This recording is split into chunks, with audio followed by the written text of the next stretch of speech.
So let's prepare ourselves in body,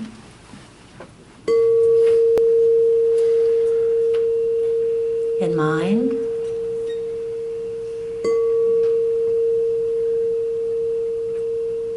and in spirit for our service this morning.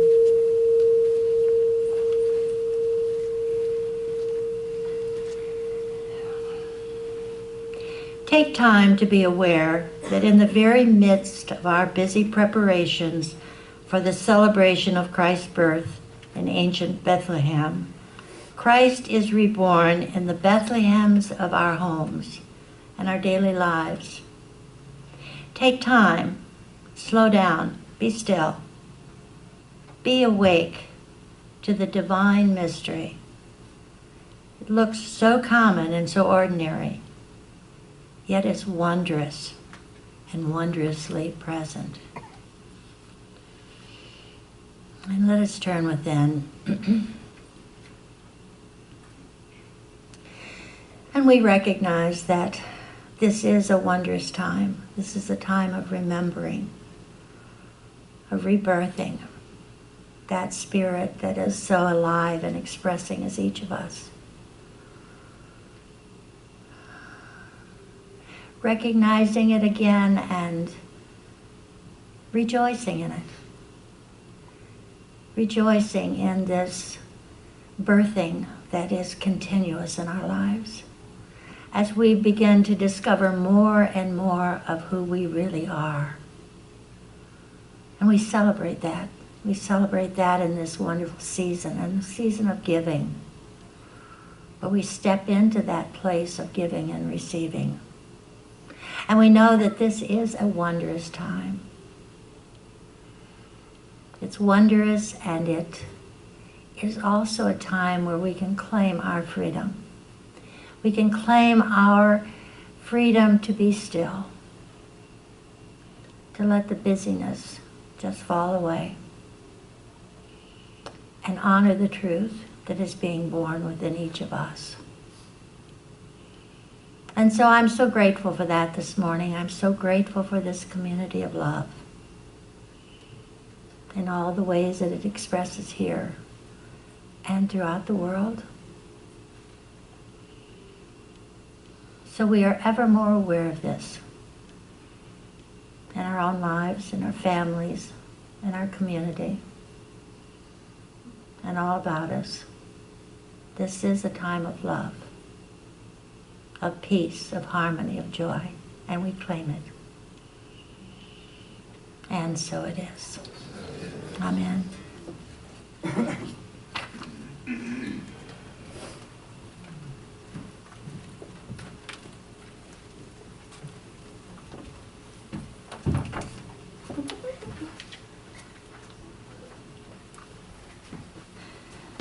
Thank you, Marge.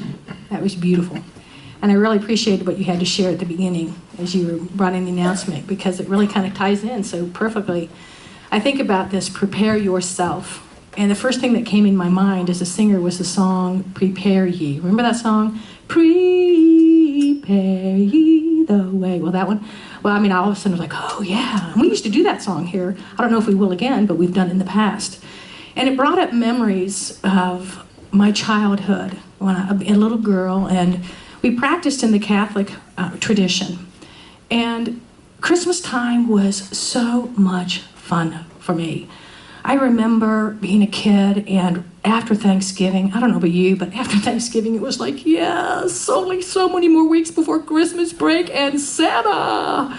And I was so excited and felt wonderful. I mean, we would get together and we would make these little Advent wreaths. And we'd cut out the leaves and we'd tape them on or glue them, and then we'd make the candles. Of course, 3 had to be purple and 1 had to be pink, and we'd have the little candle, and then we'd cut out stars and we'd hang them, and then we'd, like, you know, toward the end it was so difficult for the teachers to keep us focused that they just ended up giving us those little sheets that would help us connect the dots, so at least we could learn some math. And so we would, you know, Frosty the Snowman or the Jingle Bell or something, but it was just such a miraculous time.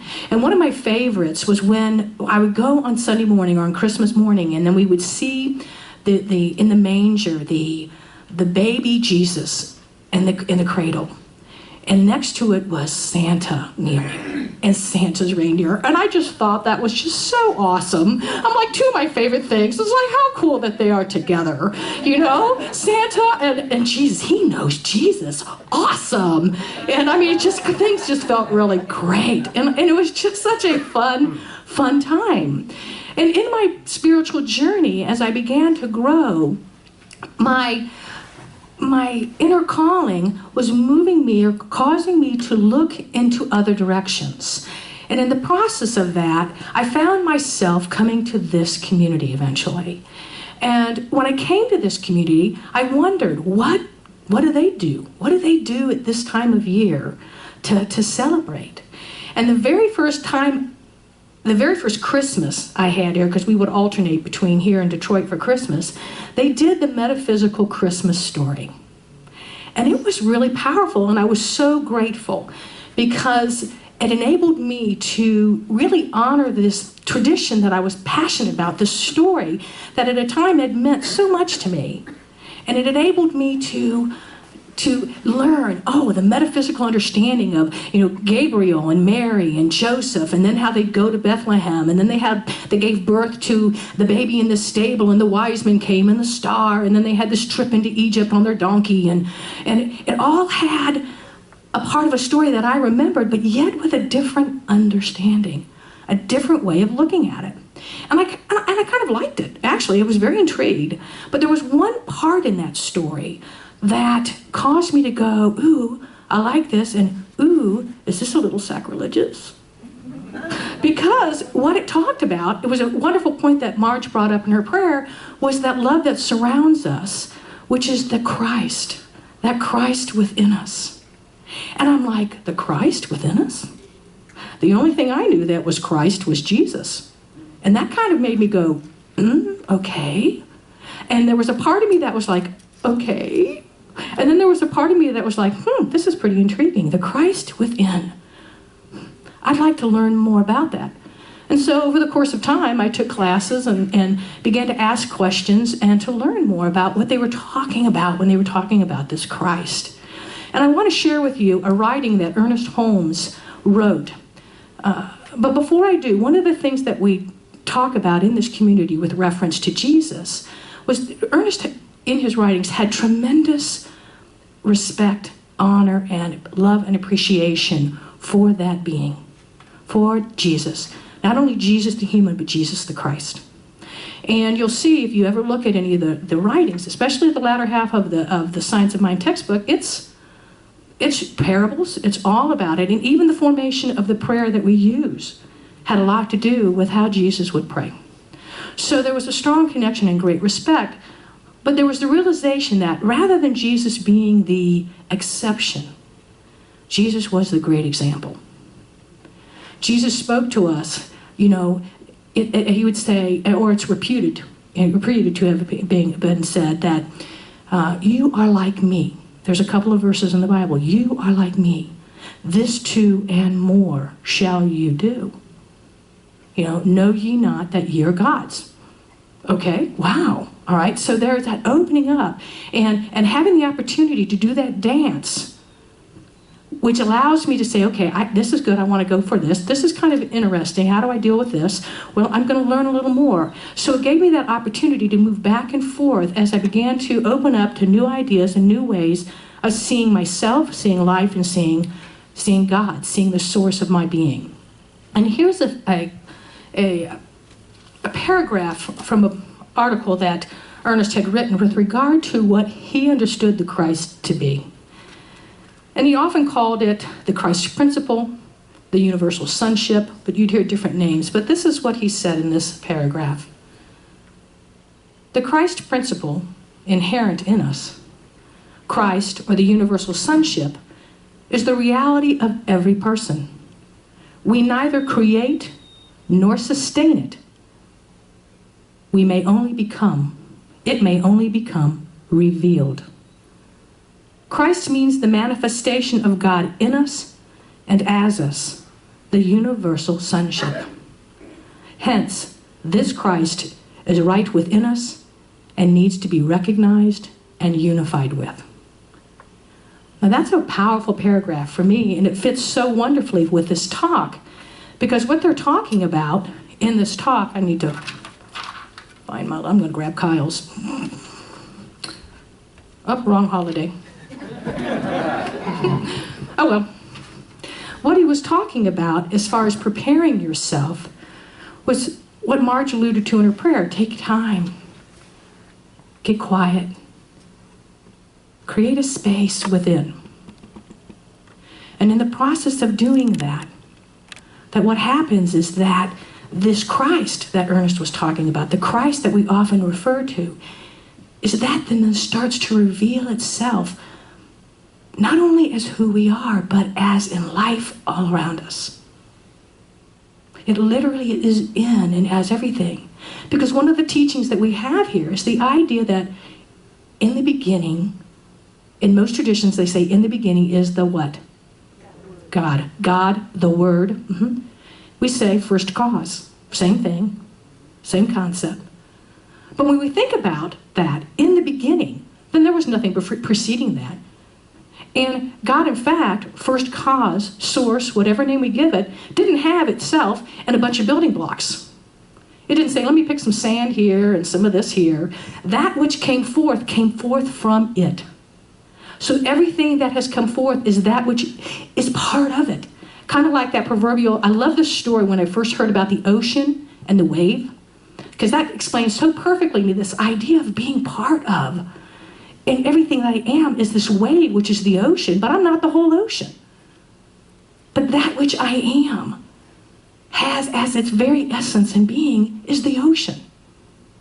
And I'm learning to discover what that is reflected as me, expressing as me. And so when we look at this reading today, and they're talking about preparing yourself and getting quiet and opening to the divine mystery, that's what this divine mystery is the presence of love, the presence of oneness, the presence of wholeness, the presence of peace as our very being, and not only ours, but everyone and everything. So how do we do that? How do we actually create that time?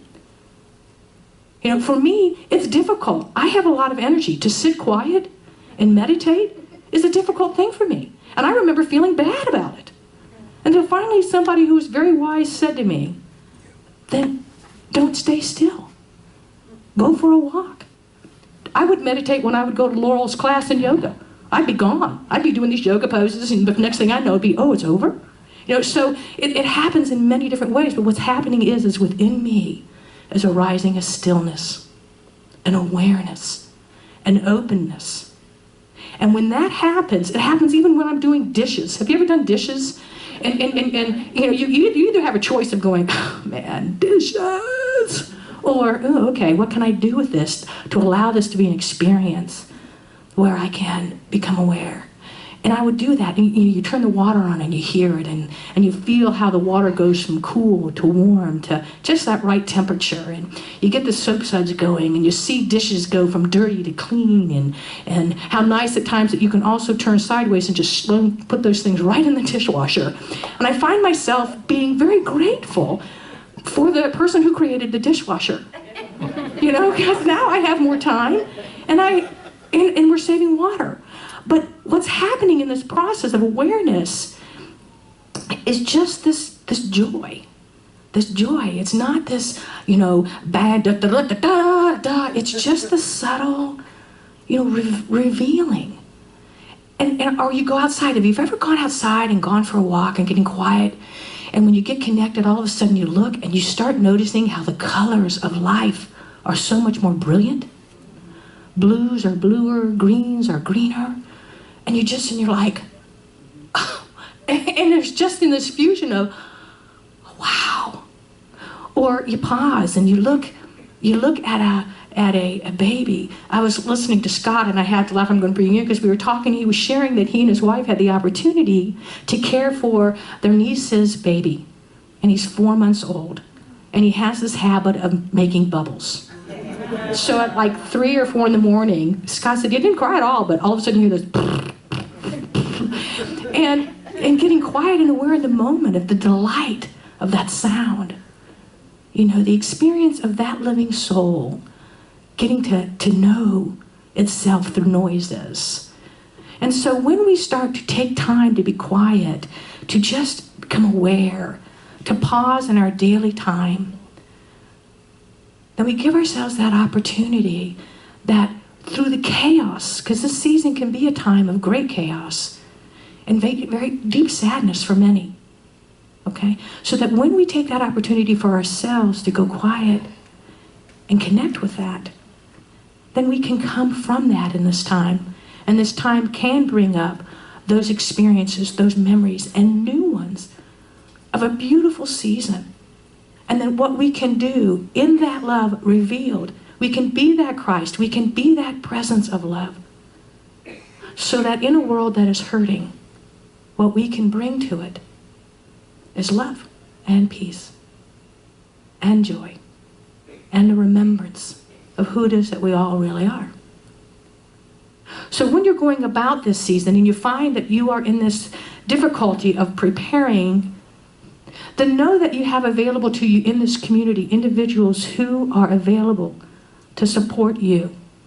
You have practitioners. We've all moved through classes upon classes upon classes and training to do this, to be present for you. You see us in the community and you see us walking through our own stuff as well as coming out the other side of our own stuff. Because we practice inherently within what it is that we are about. So if you have those, then please feel free to touch base with us and say, help me see who I am. Help me remember. Help me because I want to prepare this time for me so I can remember the birth of the light that's in me always. Reverend Cece is there too. Know that she's available. Right now she's resting, so we send her the love and we support her as this community. And then take time, whatever it is that's your favorite thing to do or not, and create space in there so that you can experience the gift that's inherent in washing dishes, or vacuuming, or dusting.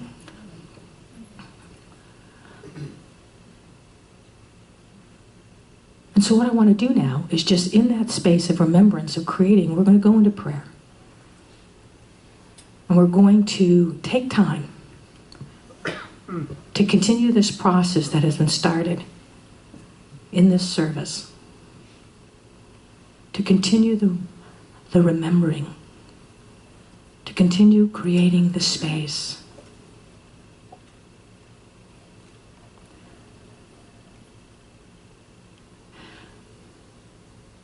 And so we open our hearts. We open ourselves, our minds, to that which is within us, that is revealing itself to us. That it is not only revealing itself to us as that which is vast, eternal, all-knowing, all-being, but that which is here and now, that which is this moment, this breath, the smile, the desire, the passion.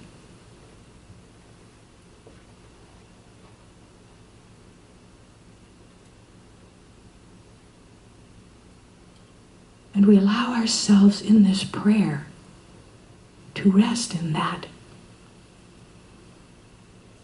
As if we were courting a loved one, creating space for it to show its beauty, so that we see that love and beauty reflected as our own being.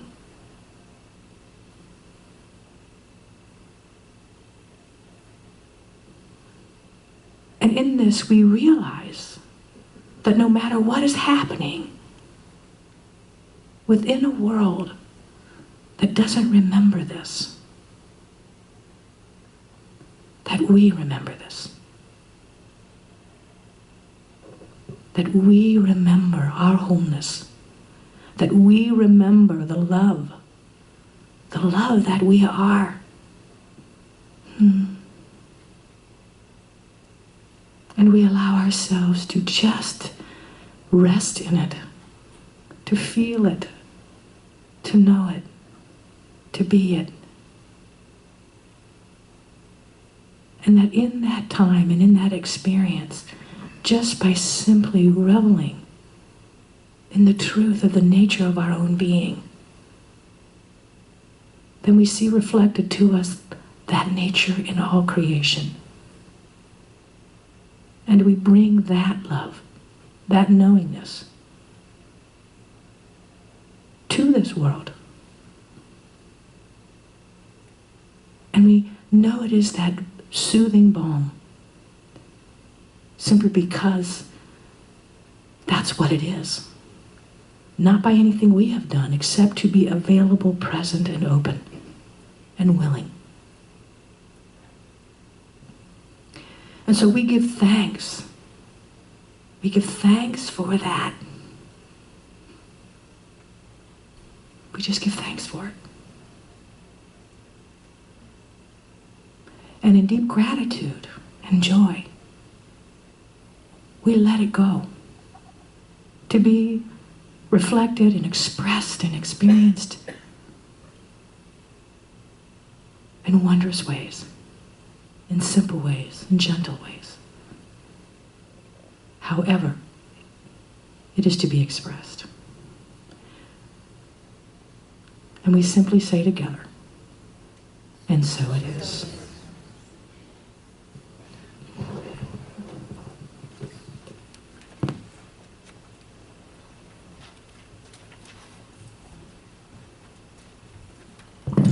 And as Marge is coming up, we're going to be doing the song, I Am Remembering.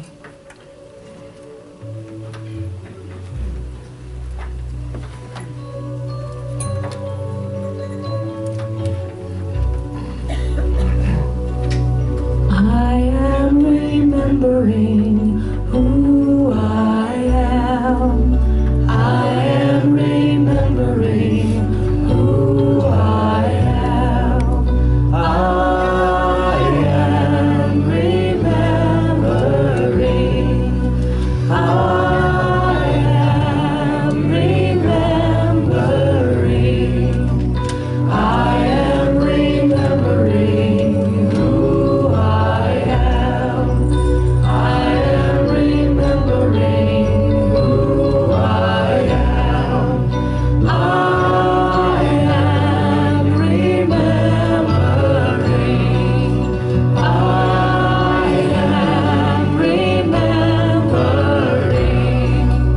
I am remembering. I am remembering who I am. I am remembering who I am.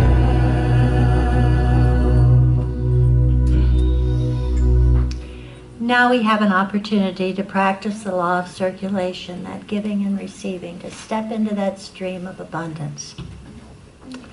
And at the same time, to express our gratitude for this spiritual community by supporting it.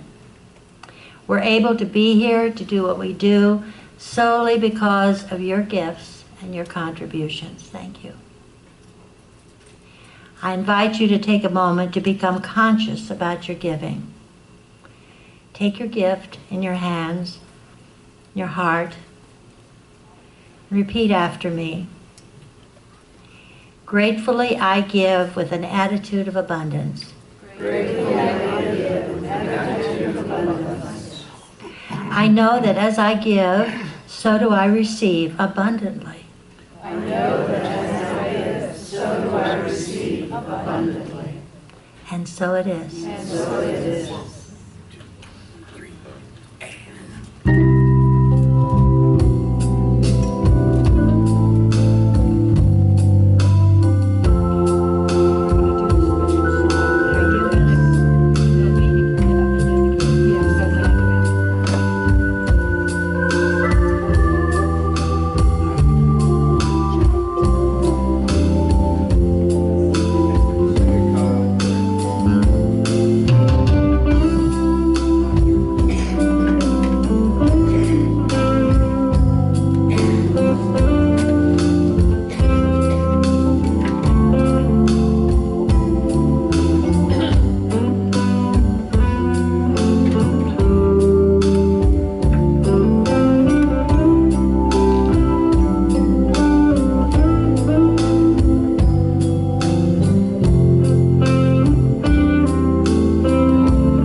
That's wonderful.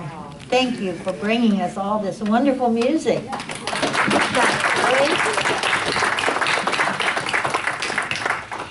I don't know if our children are close by or if they're just having too much fun back where they are. So do we just go on with our Yeah, we can go announcement? ahead and go on. Yeah, we can go on. You want to do the announcement? I can. Why don't you? Okay. Let's give Marge a hand there. Yeah, okay, yeah.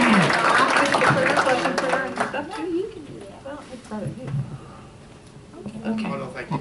All right, I like Marge's prayers, so we have some great practitioners. But actually today, directly after service, we have our family holiday dinner. So please feel free to join us, even if you didn't or were not able to bring something to eat. You're still welcome to please join us. And I want to pause a minute because I want to take a look at the beautiful decorations. Yeah. So please, all of those of you who were here yesterday decorated or Friday, please stand up so we can just acknowledge and say thank you. Yes. Yeah. Yes. Now, as a part of the festive season, we do this every year, but we also have our trees that I just wanted to make note. On the right over there, we have the tree that's closest to the Welcome Center is a tree that's dedicated to gifts for the humans that we're purchasing for. We have a couple of families, and Claire has gone ahead and created gift tags with the name of the child and the item that the child has requested, or the mother, whoever is requesting that. So please feel free to pick one of those up. The key thing that we have to remember is that we need to have all the gifts back no later than Tuesday the 16th. So if you want to bring them wrapped and ready to go on Sunday with you next week, that would be great. But if we get people last year the family was just absolutely, the kids were just delighted, and it was just, again, that magical time. So for those of you who did that, thank you for creating that for them, and we hope we can do that again for the family. We have one family, Clara, or a couple? Or? 5. We have 5 5 families. families, 6 kids. 4 of the families are actually living in homeless shelters, so really tough year for them. Okay, so, if we have that and we'd like to share that, that would just be such a gift for those little ones. And then back by the front entrance, close to the women's restroom, is one that we have for our animal friends. And we are supporting the Heaven's Corner this year, and we have Jumanji is one, and there's tickets, and then, Clara, what are the others? I do apologize. One is to support Jumanji Specific. We sponsor him every year. There's 2 others. One is to just give money to support Heaven's Corner for whatever they need. And then there are pink tags that have things like garden hoses, parrot feed, very specific items that they need. And those can come back anytime before Christmas. Wonderful, thank you. And we have up here 3 baskets that are going to be raffled off on the 21st. So if you'd like, I think one is for a guy, one is for a girl, and one is for an it, I think. No, I apologize. You'd have to come up and look at them. They've got actually some very nice things in there. And if you're interested, you can see Peggy Merritt for the tickets. It's 1 for 25 cents or 6 for $1. And then you'll just tear them off and put it in the baskets that you'd like, and they'll draw it on the 21st. Also on the 21st, we're going to be going to, after service, we're going to be going to the widow's home to deliver the animals. So if you would like to participate in that, it's a lot of fun. Please let Clara know so she can, know who's coming and know how they're going to prepare that. So, let's see. Do we know when, are we having a service on Christmas Eve? Yes. Do we know what? Yes and no. Yes, we are having a service on Christmas Eve. I think it's 6 o'clock, but I will confirm that. We'll know next Sunday when Reverend Cece is here. Yes. It's usually early so that people can go about their regular Christmas Eve business. And then we have 2 classes starting up at the beginning of this year, at the beginning of the new year. One is going to be Foundations, and that's going to be taught by Reverend Cece. So she's excited about that. So if you want to know more and really start developing more of a knowledge of this teaching, then that would be an awesome class to take. For those of you who have already taken that class, I'm going to be teaching the Essential Earnest, and that's going to be on Mondays. And actually, that's a fun class. I did not know what to expect, and when she asked me originally to teach it, I'm like, really? And you've taught it too. It's a fun class, and it's just, it's amazing what they pick up and what they discover and experience. So that is starting that way also. When you're speaking in earnest. And now we're going to offer an opportunity for, if you would like to have prayer in your life, I want to introduce you to the practitioners that are available. And I'm asking them this time simply because can be a difficult time for people. So I'd like the practitioners to please stand up so I can introduce you so people are aware of who you are. Okay, so we know Marge. Marge's practitioner is available if you ever need prayer and support. We have Lenza. Lenza, you want to wave your hand so they know who you are? Okay, and she's available as well. Lana. And then we have Judy Nossmacher, who's holding the high watch, the vigil for us in the corner. And then, of course, Marty Jacoby, who is out sick. So she's available. So please know that we are here to support you. And you. Oh, and Jerry Blumgold, yes. Jerry Blumgold is not here as well. So I just want to bring that. And I think that we are good. So we're going to, in a moment, stand for our closing affirmation, or we can now, A Light in This World. It's on page 1 of the books. And Marge is going to send us off with love. And we've got this little prayer if you want that one, or you can just make your own. No, you do that and then we sing. All right, got it. Well, I like this affirmation. There is a song in the universe and I sing it. There is a song in the universe and I sing it. There is a hymn of praise and I praise it. There's a hymn of praise and I praise it. There is a life of joy and I live it. There is a life of joy and I live it. And so it is. And so it is. Yes. Thank you.